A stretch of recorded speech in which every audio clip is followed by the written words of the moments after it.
大家听到的是总统蔡英文上新的讲法。另外一个上新的现场要来关心，有台北市议员希望双城论坛卖搁办。台北市长郭文哲昨杀经体讲议员拢相争要来报名，煞叫伊卖办双城论坛。也毋过这个讲法，煞引起到这个台北市议员搁家报道回去。今日下知郭文哲有上新的回应，咱做回来听。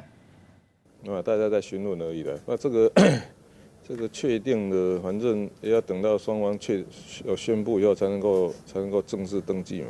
可是议员说话比较重，他说市长在说假消息。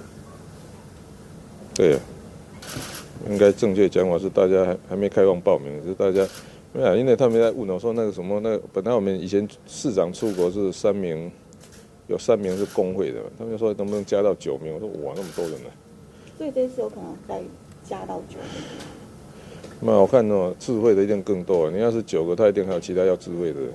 或者这等到时候再看怎么处理，因为还有一点呢，那个人家那个重要场合也有限人数的，真的议员去20个，你要那个座位的，你要知道大陆方面很注重这种排座位的，像我都很随便的，大家就坐下就是了，那不是我说他一定要很那个，所以等确定再处理。